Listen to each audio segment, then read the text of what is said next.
আপনার মনকে বুঝাতে হবে যে আল্লাহ আমার সাথে আছে। মনকে তুমি বুঝিয়ে বলো আল্লাহ আছে আমার সাথে। এই বাক্যটা মুখস্থ করা যাবে? মনকে তুমি বুঝিয়ে বলো আল্লাহ আছেন আমার সাথে। আপনার পুরো জীবনের সব কাজের সাথে যদি এই বাক্যটাকে মিলিয়ে ফেলতে পারেন, দেখবেন যে কোনো কিছুই আপনার ক্ষতি করতে পারতেছে না। এটাকে বলে গড সেন্ট্রিক মাইন্ডসেট। আল্লাহ আমার সাথে আছেন, কেউ নাই কিন্তু আল্লাহ তাআলা আমার সাথে আছেন। এবং গড সেন্ট্রিক মাইন্ডসেটের সবচেয়ে বড় সুবিধা হচ্ছে আপনার মনে কখনো হতাশা কাজ করবে না, হতাশা বাঁধবে না, কারণ আপনার সাথে এক মহাশক্তিধরের কানেক্টিভিটি আছে। তিনি কে বলুন তো আওয়াজ করে? তিনি আল্লাহ। হতাশা আসবে না।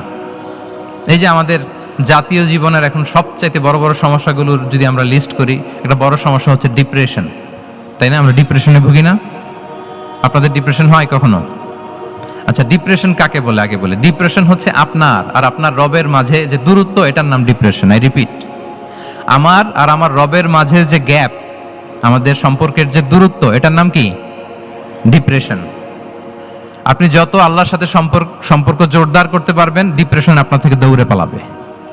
এজন্য আমাদের বিশ্বাসীদের জীবনে কোনো ডিপ্রেশন নাই। আছে? আমাদের ডিকশনারিতে কোনো ডিপ্রেশন আছে বলেন তো?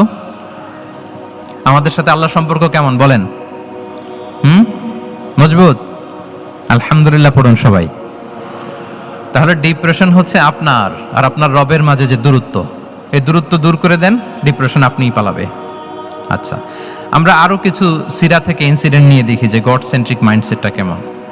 দ্বিতীয় হিজরিতে যে বদরের যুদ্ধ হলো, সে বদরের যুদ্ধে ইবনে মাসউদ রাদিয়াল্লাহু তাআলা আনহু তিনি বর্ণনা করেন যে আল্লাহ রাসূল সাল্লাল্লাহু আলাইহি ওয়াসাল্লাম আগামীকাল যুদ্ধ এর আগের দিন রাতে তিনি হাত তুলে এরকম দোয়া করতেছিলেন। আমরা তো এইভাবে দোয়া করি। আল্লাহর হাবিব সাল্লাল্লাহু আলাইহি ওয়া আলিহি ওয়াসাল্লাম তিনি দোয়া করতে করতে ইমোশনালি হাত এরকম উঁচু করে, হাত্তা ইউরা বায়াদু ইবতাইহি, বগলে শুভ্রতা দেখা যাচ্ছিল, উনি দোয়া করতেছিলেন আল্লাহুম্মা আনজিজ লি মা ওয়া'আতানি, আল্লাহুম্মা আতিনি মা ওয়া'আতানি, আল্লাহ তুমি যে বিজয় দিবে বলে প্রতিশ্রুতি করেছিল, ওই বিজয় আমাদেরকে দাও, ওই ভিক্টরি আমাদেরকে দাও। দোয়া করছিলেন। সাইয়েদনা আলী রাদিয়াল্লাহু তাআলা আনহু উনি বর্ণনা করছেন যে বদরের যুদ্ধের আগের রাতে আমরা সবাই ঘুমোচ্ছিলাম, কিন্তু রাসূল সাল্লাল্লাহু আলাইহি ওয়াসাল্লামকে দেখলাম যে না, উনি হাত তুলে শুধু আল্লাহর কাছে কান্না করছেন, দোয়া করছেন। আবু বকর রাদিয়াল্লাহু তাআলা আনহু উনি বলেন যে আমি যে দেখলাম যে তিনি ফজর পর্যন্ত দোয়া চালিয়েই যাচ্ছিলেন, দোয়া চালিয়েই যাচ্ছিলেন, দোয়া কন্টিনিউ করছিলেন তিনি। এবং দোয়া করতে করতে রাসূল সাল্লাল্লাহু আলাইহি ওয়াসাল্লাম এতটাই ইমোশনাল হয়ে গেলেন যে ওনার গায়ের চাদরটা নিচে পড়ে গেল।